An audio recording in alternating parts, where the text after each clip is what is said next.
할렐루야. 오늘 아침에 예배의 자리에 나오신 성도님들을 주님의 이름으로 축복하고 환영합니다. 함께 시간 기도하며 예배의 자리로 나가도록 하겠습니다. 함께 기도하겠습니다. 하나님, 오늘도 우리에게 은혜 허락하여 주시옵소서. 주님의 은혜와 성령을 부어주셔서 오늘 하루도 저희들 이 땅 가운데 살아가는 동안에 승리하며 하나님께 영광 돌리는 삶 살아갈 수 있도록 은혜해 주시옵소서. 저희들에게 지혜 주셔서 하나님 이 땅을 살아갈 수 있는 지혜를 가지고 하늘의 지혜로 살아가게 도와주시며 주님 은혜로만 또 주의 성령으로만 말씀으로만 살아가는 우리들의 인생 될 수 있도록 축복하여 주시옵소서. 감사하며 예수님 이름으로 기도하옵나이다. 아멘.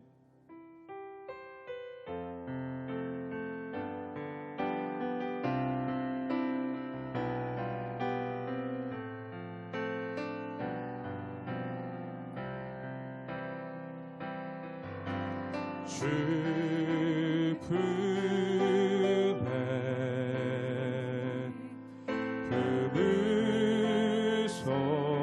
품으소서.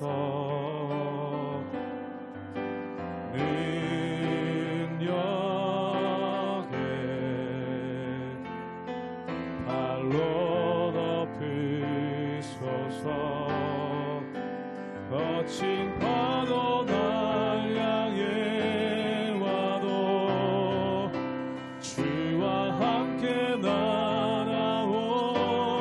날아오리니 폭풍 가운데 나의 영혼 잠잠하게 주를 보리라. 주 품에 품으소서. 한 번 더 고백합니다. 주 품에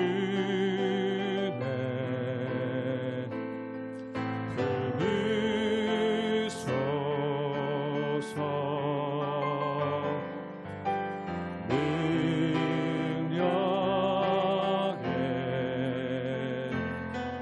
발로 덮으소서. 거친 파도 날 향해 와도 주와 함께 날아오리니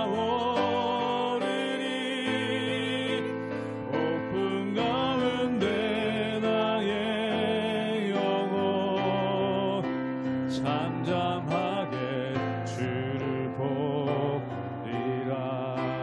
주님 안에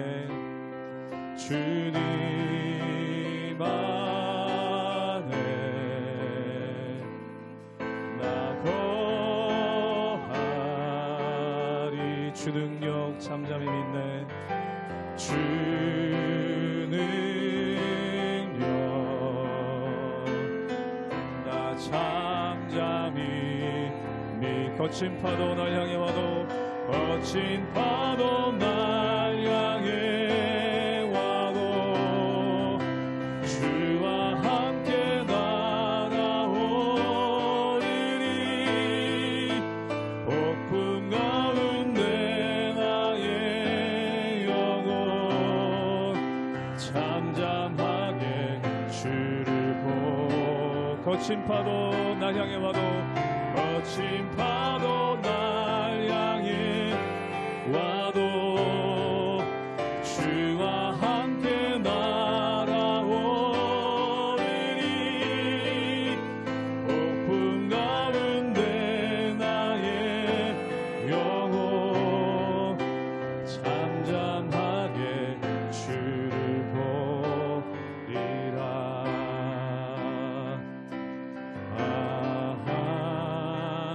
하나님의 은혜로 있을 데 없는 자 왜 구속하여 주는지 난 알 수 없도다. 내가 믿고 의지함은 내가 믿고 또 의지함은 내 모든 형편 아시는 주님 늘 보호해 주실 것을 나는 확실히 아네. 왜 내게 굳세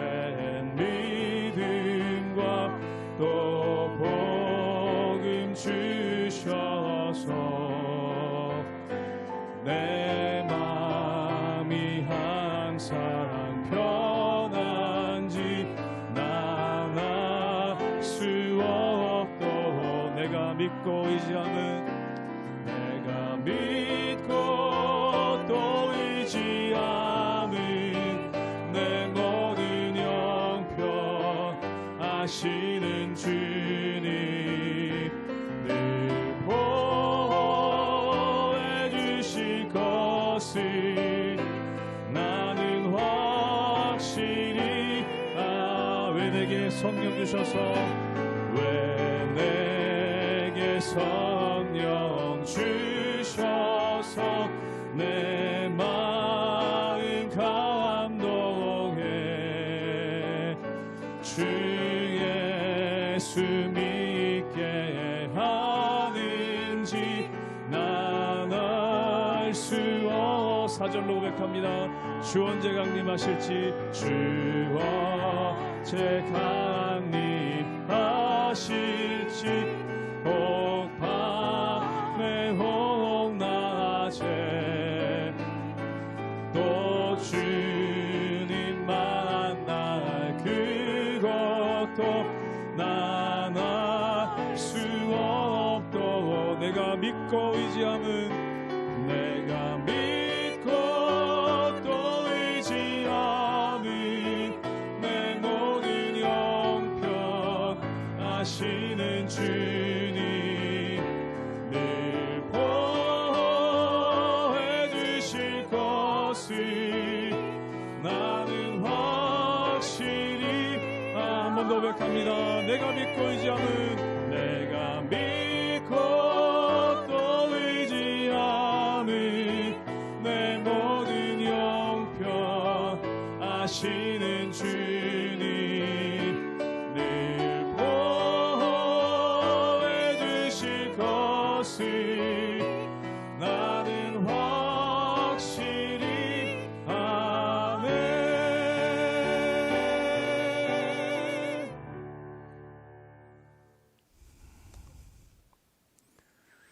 할렐루야. 우리 하나님의 은혜와 평강이 우리 성도님들 삶 가운데 날마다 가득하시기를 주님의 이름으로 축원합니다. 우리가 오늘 말씀 가운데 보면은 베드로가 감옥에서 풀려나게 되고 또한 베드로를 가뒀던 헤롯은 결국 죽게 되는 것을 보게 됩니다.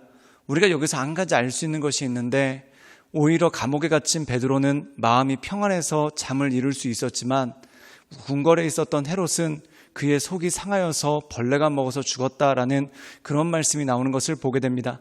이 의미는 무엇이겠습니까? 하나님을 섬기는 사람들은 고난과 어려운 가운데 있지만 그 가운데 하나님께서 주시는 평안이 있다는 것입니다. 그러나 하나님을 섬기지 않는 사람들, 특별히 악의 길을 걷는 사람들은 뭔가 거창해 보이고 또한 화려해 보이지만 그 속은 자기도 모르게 계속해서 썩어가고 있고 상해가고 있는 그러한 모습이 그 가운데 있는 것을 볼 수가 있다는 것이죠. 사랑하는 여러분, 우리가 이 세상 살아가면서 사람의 궁극적인 목적이 무엇입니까? 바로 행복입니다. 어떻게 하면 행복하게 살 것인가? 그것에 대해서 많은 것들을 고민하죠. 근데 성경은 행복의 원리에 대해서 딱 한 가지로 말씀하고 있습니다. 하나님을 가까이 하는 것이 내게 복이다. 즉 하나님을 가까이 하는 것이 우리에게 행복이라는 것입니다. 그런데 세상 사람들은 하나님 없이 다른 것으로서 행복을 찾으려고 합니다. 그래서 있는 것 같으나 없고 오히려 자기를 행복하게 해주려는 것들이 오히려 그 속을 속이고 그 마음을 힘들게 하는 것을 볼 수가 있는 것이죠. 그러므로 사랑하는 여러분, 오직 하나님을 의지하며 하나님의 인도하신 가운데 주님께서 주신 길을 따라 날마다 나아가시는 우리 모든 성도님들 되시기를 주님의 이름으로 축원합니다. 사도행전 12장 13절에서 25절 말씀입니다. 베드로가 대문을 두드린데 로데라 하는 여자아이가 영접하러 나왔다가 베드로의 음성인 줄 알고 기뻐하여 문을 미쳐 열지 못하고 달려들어가 말하되 베드로가 대문 밖에 섰더라 하니 그들이 말하되 내가 미쳤다 하나 여자아이는 힘써 말하되 참말이라 하니 그들이 말하되 그러면 그의 천사라 하더라. 베드로가 문 두드리기를 그치지 아니하니 그들이 문을 열어 베드로를 보고 놀라는지라. 베드로가 그들에게 손짓하여 조용하게 하고 주께서 자기를 이끌어 옥에서 나오게 하던 일을 말하고 또 야고보와 형제들에게 이 말을 전하라 하고 떠나 다른 곳으로 가니라. 날이 새매 군인들은 베드로가 어떻게 되었는지 알지 못하여 적지 않게 소동하니 헤롯이 그를 찾아도 보지 못하매 파수꾼들을 신문하고 죽이라 명하니라. 헤롯이 유대를 떠나 가이사랴로 내려가서 머무니라. 헤롯이 두로와 시돈 사람들을 대단히 노여워하니 그들의 지방이 왕국에서 나는 양식을 먹는 까닭에 한 마음으로 그에게 나와 왕의 침소 맡은 신하 블라스도를 설득하여 화목하기를 청한지라. 헤롯이 나를 택하여 왕복을 입고 단상에 앉아 백성에게 연설하니 백성들이 크게 부르되 이것은 신의 소리요 사람의 소리가 아니라 하거늘 헤롯이 영광을 하나님께로 돌리지 아니하므로 주의 사자가 고치니 벌레에게 먹혀 죽으니라. 하나님의 말씀은 흥왕하여 더하더라. 바나바와 사울이 부조하는 일을 마치고 마가라 하는 요한을 데리고 예루살렘에서 돌아오니라. 오늘 말씀 가운데 보면은 베드로가 감옥에서 풀려납니다. 사람들이 그를 풀어준 게 아니라 그가 감옥에서 자고 있는데 천사의 인도를 받아서 감옥에서 나오게 되죠. 그리고 그가 감옥에서 나오자마자 사람들이 기도하고 있었던 마가의 다락방으로 가는 것을 보게 됩니다. 그런데 여기서 한 가지 놀라운 일이 벌어집니다.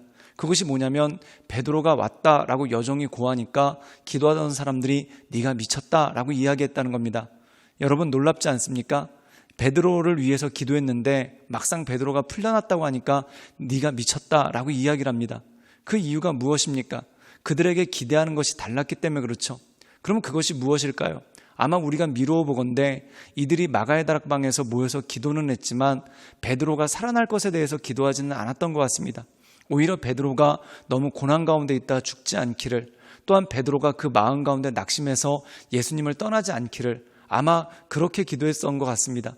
그런데 베드로가 살아왔다는 얘기를 들으니까 그들이 깜짝 놀랐죠. 우리 함께 사도행전 12장 16절의 말씀을 읽도록 하겠습니다. 제가 읽겠습니다. 베드로가 문 두드리기를 그치지 아니하니 그들이 문을 열어 베드로를 보고 놀라는지라. 오늘 말씀 가운데 보면은 베드로를 보고 놀랐다는 겁니다. 즉 베드로를 위해서 기도했는데 베드로가 감옥에서 풀려나서 오니까 놀랬다는 것이죠. 그렇다면 그들이 기도했었을 때는 베드로가 풀려나는 것이 아니라 베드로가 잘 순교할 수 있도록, 또한 베드로가 고통 가운데 순교하지 않고 정말 하나님께서 주시는 평안한 마음으로 순교할 수 있도록 그렇게 기도한 것이 아니었나 생각이 됩니다. 그런데 사랑하는 여러분, 하나님은 내가 기도한 것보다 더 좋은 것으로, 또한 내가 구하는 것보다 더 좋은 것으로 주시는 분이 바로 하나님이라는 것이죠. 그래서 우리가 마태복음 7장에 보면은 하물며 악한 자도 자녀에게 좋은 것으로 줄 줄 알거든 하늘에 계신 아버지께서 너희에게 더 좋은 것을 주시지 않겠는가? 즉 내가 구하는 것보다 더 좋은 것으로 채워주시는 하나님의 역사가 있다는 것이죠. 그러므로 우리는 기도할 때마다 담대함을 얻습니다. 또한 기도할 때마다 내가 기도한 대로 이루어지지 않더라도 우리는 안심할 수 있습니다. 그 이유가 뭐냐면 더 좋은 것으로 채우시는 주님, 더 좋은 것으로 역사하시는 하나님에 대한 신뢰가 우리 마음 가운데 있기 때문에 그렇다는 것이죠. 그런데 그와 대조를 이루는 사람이 있습니다. 그게 누구냐면 바로 헤롯이죠. 이 헤롯은 어떻게 했습니까? 그게 악의 길로 행하고 또한 그가 권세를 휘둘렀습니다. 그런데 그렇게 악의 길을 행하고 권세를 휘둘르니까 사람들이 아첨하기 위해서 그에게 모여서 그를 칭송했죠. 그런데 결국 그는 벌레가 먹어서, 속이 벌레가 먹어서 죽었다라고 그렇게 말씀하고 있습니다. 여기서 벌레가 먹어서 죽었다, 이 의미는 두 가지가 있을 수 있습니다. 첫 번째는 진짜 벌레 먹는 병에 걸려서 그가 죽었습니다. 또 하나는 뭐냐면 그가 사람들 앞에서는 권세가 있는 것 같고 또한 사람들 앞에서는 자기의 위세를 드러내는 것 같지만 그의 마음 가운데 상함이 있고 그의 마음 가운데 속썩음이 있기 때문에 그렇다는 것이죠.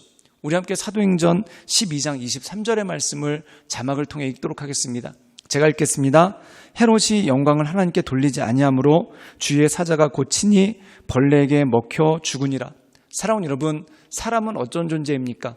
하나님께 영광 올려드릴 때 온전한 기쁨이 있고 또한 하나님을 찬송할 때 우리 마음 가운데 진정한 평안이 있다는 겁니다.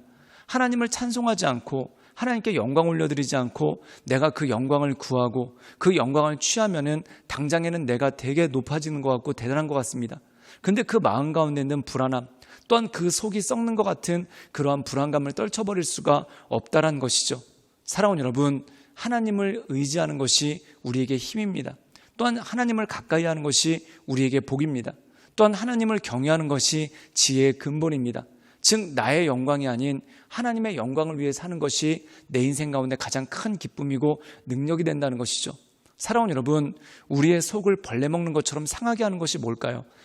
자존심입니다. 우리가 자존심 상한다는 말 참 많이 하지 않습니까?